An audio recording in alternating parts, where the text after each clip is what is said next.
Hello guys, हम आपको आज क्लास 12th की जो है 12th का पहला चैप्टर जो है रिलेशन एंड फंक्शन, हम उसके बेसिक्स के बारे में आज चर्चा करेंगे।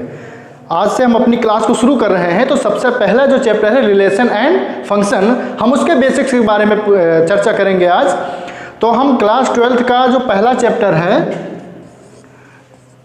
क्लास 12th का जो चैप्टर फर्स्ट है वो क्या है? Relation and function. ठीक है, रिलेशन एंड फंक्शन के बारे में हम आज आपसे चर्चा करेंगे। आप लोगों ने क्लास 11th में पढ़ा है रिलेशन के बारे में, क्लास 11th में आप लोगों ने पढ़ा है रिलेशन के बारे में। तो अब इंटर में जो है वो उससे आगे का है, उससे जो है जितना आपने पढ़ा उसके बेसिक्स आपने वहीं पर कंप्लीट कर लिए हैं। अब आपको जो पढ़ना है वो उससे थोड़ा सा आगे का पढ़ना है। जैसे अभी आपने रिलेशन के बारे में क्या पढ़ा? डेफिनेशन पढ़ी है, डोमेन, रेंज और को डोमेन, यही सब पढ़ा है ना।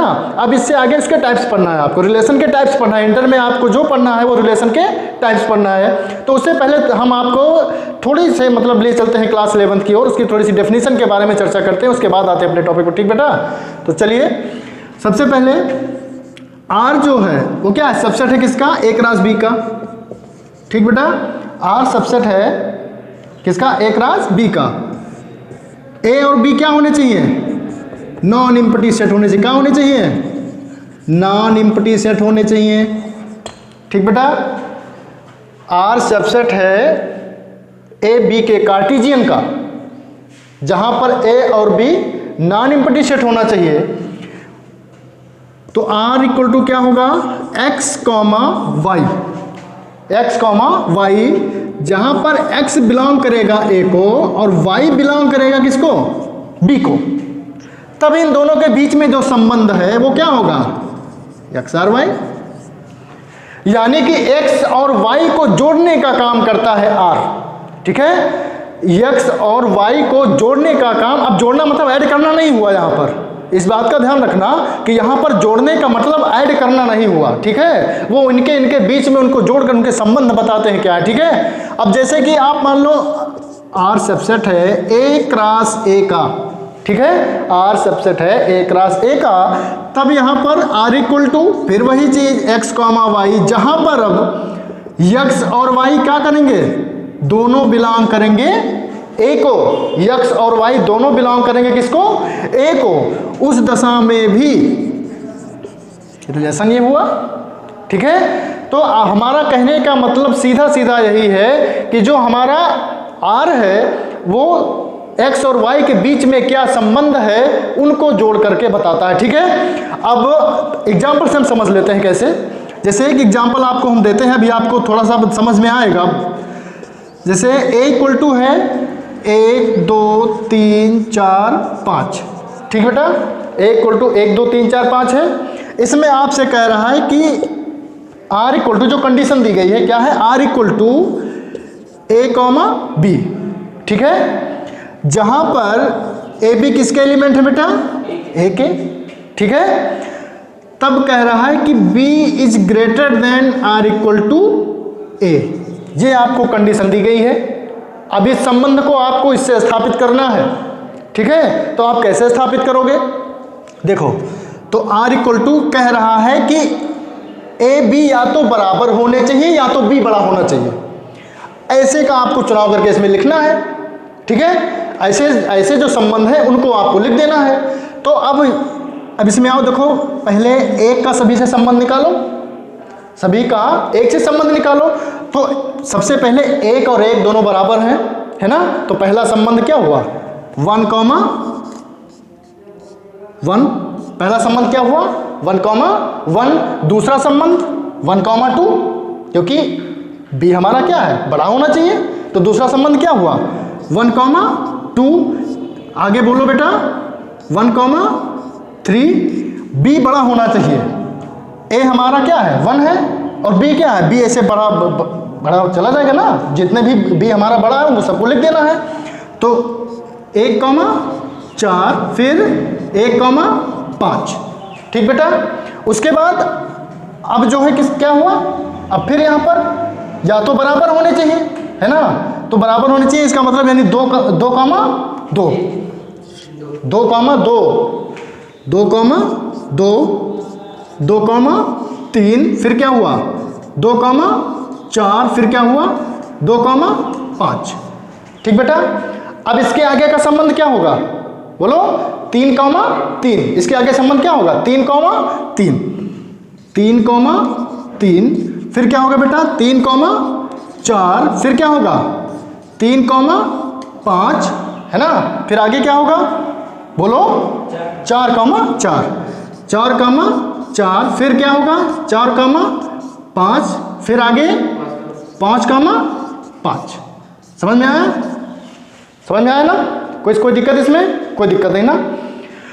अब आपका हम जैसे एक कंडीशन और दी गई है, जैसे मान लो एक कंडीशन आपको और दी गई है, ए यही ले लेते हैं हम, ठीक है, ए यही ले लेते हैं। ए इक्वल टू क्या होगा, ए इक्वल टू होगा 1 2 3 4 5, ठीक है, ए आपका यही है।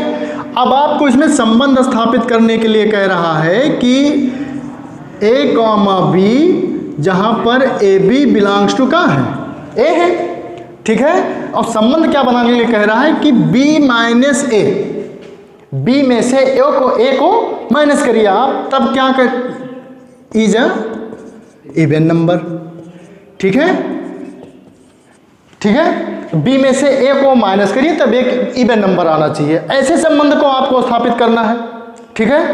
तो आप दिया गया है, स्थापित करिए। कैसे करोगे, जैसे पहले 1 कॉमा 1 कर लेते हैं, ठीक है, क्योंकि 1 में से 1 को जब हम घटाएंगे तो 0 प्राप्त होगा, ठीक है। 0 को हम इवन मान, 0 को हम इवन मान लेते हैं, ठीक है। तो 1 कॉमा 1 पहला रिलेशन हो गया, है ना। उसके बाद 1 कॉमा 3, क्योंकि 1 कॉमा 2 हमारा ऑड हो जाएगा, हमें इवन की बात करनी है, ठीक है। 1 कॉमा 2 हमारा क्या हो जाएगा, ऑड हो जाएगा, हमें इवन की बात करनी। तो 1 और 3, चाहे 1 में 3 घटाओगे, भाई घटाने की बात कर रहा है ना। 1 में 3 घटाओगे तब भी क्या आएगा, इवन नंबर 2 ही तो आएगा भाई। 1 में 3 घटाओगे तो -2 आएगा, और 3 में 1 घटाओगे तो 2 आएगा, दोनों ही क्या है, इवन है। तो दूसरा जो रिलेशन हुआ कितना हुआ, 1 कॉमा 3, है ना। तो 1 कॉमा 3 हुआ, तो ये 3 कॉमा 1 भी हुआ, है ना। अगला रिलेशन क्या हुआ, 2 कॉमा 4, 2 कॉमा 4, तो यानी क्या हुआ 4 कॉमा 2 हुआ, है ना। इसी प्रकार से आप 3 कॉमा 5 कर लो, 3 कॉमा 5, 5 में 3 घटाओगे कितना बचेगा, 2 बचेगा, है ना, इवन आ रहा है। तो 3 कॉमा 5, तो 5 कॉमा 3 भी होगा, क्यों बेटा।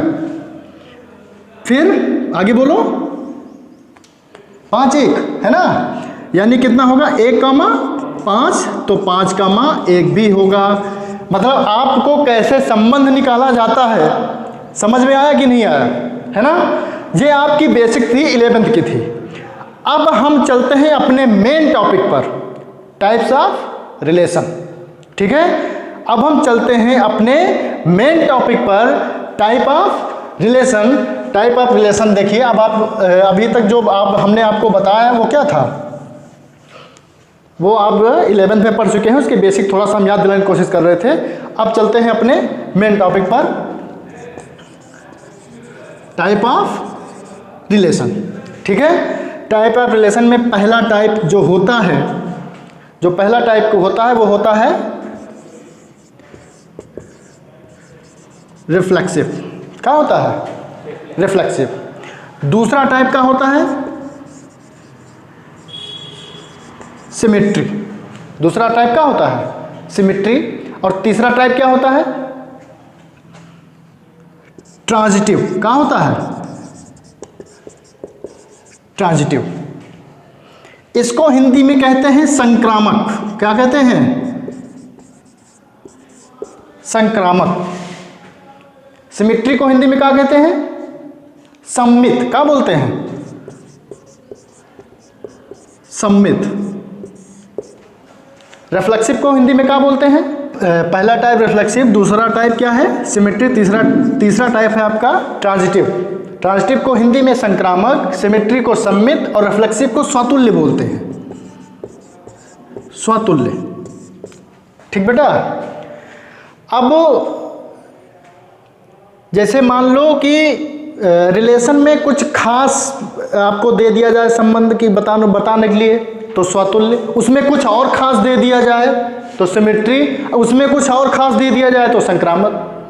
ठीक है, पहले स्वतुल्य जो उसमें आपको कुछ खास दे दिया जाए रिलेशन बताने के लिए तो क्या होता है स्वतुल्य। अगर उसमें कुछ और खास दे दिया गया तो सम्मित हो गया, उसमें कुछ और खास दे दिया गया तो संक्रामक। जैसे कि हम आपको बताते हैं फॉर ऑल, ठीक है, ए बिलोंग्स टू ए। ठीक है, ए कोई ए का अवयव है, ठीक है, तो ए कॉमा ए बिलोंग करेगा किसको, आर को। इसका मतलब ये हुआ, ठीक है, अगर ए किसी ए का अवयव है तो ए कॉमा ए आर को बिलोंग करेगा। ठीक है, अब दूसरा वाला कंडीशन आपका ये कह रहा है कि if A comma B belongs to R, A comma B belongs to R, तो बी कॉमा ए भी आर को बिलोंग्स करना चाहिए। अगर ए कॉमा बी आर को बिलोंग कर रहा है तो बी कॉमा ए भी किसको बिलोंग करना चाहिए, आर को। ठीक है, और संक्रामक में if A comma B belongs to R and B comma C belongs to R, implies that A comma C belongs to R। ठीक है, अगर A कॉमा बी आर को बिलोंग कर रहे हैं, B कॉमा सी आर को belong कर रहे हैं, तो A कॉमा सी को भी आर को बिलोंग करेगा। ठीक है, ये तीन कंडीशन हम आपको एग्जाम्पल से समझाते हैं, बढ़िया, बहुत बढ़िया समझ में आएगा। ठीक है, जैसे कि आप यही वाला एग्जाम्पल ले लो। ठीक है, आपने यही वाला एग्जाम्पल ले लो। जैसे इसमें कितना ए बराबर कितना था, 1 2 3 4 5। ठीक है, मान लो एक कोई ए का एलिमेंट है। ठीक है, ध्यान देना, एक कोई ए का एलिमेंट है। ठीक है, तो इस फंक्शन में देखो, एक कॉमा एक लिखा हुआ है ना, ए कोई ए का जो है अवयव है, तो ए कॉमा ए आर को बिलोंग करेगा। सेम कंडीशन देखो, एक कोई ए का एक अवयव है तो एक कॉमा एक देखो आर को बिलोंग कर रहा है कि नहीं कर रहा है, तो इस दशा में ये क्या होगा, स्वतुल्य होगा। क्या होगा, रिफ्लेक्सिव होगा। ठीक है, अब उससे आगे बढ़ते हैं, ए कॉमा बी बी कॉमा ए, उससे आगे बढ़ते हैं हम, ए कॉमा बी बी कॉमा ए। जैसे कि मान लो आपके इसमें दिया गया है कोई 1 कॉमा 2, क्या दिया गया, 1 कॉमा 2, तो क्या इसमें 2 कॉमा 1 मिलेगा, बोलो, नहीं मिलेगा। इसमें 2 कॉमा 1 नहीं मिलेगा, तो अतः सिमेट्री नहीं होगा। इस वाले पर अपना चर्चा करते हैं हम। इधर देखो ये वाला एग्जांपल, इसमें देखो बेटा, इसमें रिफ्लेक्सिव देखो 1 कॉमा 1 मिल गया, पहला वाला कंडीशन इसमें वेरीफाई कर रहा है। दूसरा ए कॉमा बी बी कॉमा ए दोनों होना चाहिए। देखो ए कॉमा बी, तो बी कॉमा ए भी है कि नहीं है, है कि नहीं है ना। अगर ए कॉमा बी है तो बी कॉमा ए भी है, यानी कि जो ये वाली कंडीशन है आपकी वो स्वतुल्य भी है और सम्मित भी है, स्वतुल्य भी है और सम्मित भी है। तब आप आगे चेक करोगे क्या संक्रामक है कि नहीं है। ठीक है, अब संक्रामक उसको कैसे चेक करोगे, तो अब देखो ए कॉमा बी, ए कॉमा बी होना चाहिए और बी कॉमा सी। ध्यान देना इस बात पर, थोड़ा सा टेढ़ा है। ए कॉमा बी है तो बी कॉमा सी है, तो उस दशा में देखो ए कॉमा सी भी आपको मिल जाएगा। ठीक है, ए कॉमा बी और बी कॉमा सी अगर है तो ए कॉमा सी भी आपको इधर मिल जाएगा। ठीक है, और जब ये तीनों जो है एग्जिस्ट कर जाएंगी तब आप क्या लिखोगे कि जो दी गई जो है, दिया गया जो रिलेशन हो क्या है, तुल्यता संबंध इसको कहते हैं। अगर तीनों होल्ड कर जाती है तो कौन सा संबंध कहलाता है, तुल्यता संबंध। ठीक है, यानी इक्विवेलेंस है ना, तुल्यता संबंध यानी इक्विवेलेंस रिलेशन। ठीक है, कहाँ होता है इक्विवेलेंस रिलेशन। आपसे और कुछ नहीं कहेगा, वो आपको एक कोई रिलेशन दे देगा और आपको ये चेक करने के लिए कह देगा क्या ये रिलेशन स्वतुल्य तथा सम्मित और संक्रामक है कि नहीं है। ठीक है, तो आपको ऐसे आप ऐसे बारी बारी से चेक करोगे तीनों को, अगर तीनों होल्ड कर जाती हैं उसमें तो आप क्या कहोगे कि ये दी गई रिलेशन क्या है, इक्विवेलेंस रिलेशन है। ठीक बेटा, अब आपकी एक्सरसाइज हम कल से शुरू करते हैं। आज इतना था आपका बेसिक, आप इस पर थोड़ा सा ध्यान दीजिए और इसको तैयार करिए। कल से आपकी हम एक्सरसाइज शुरू करते हैं।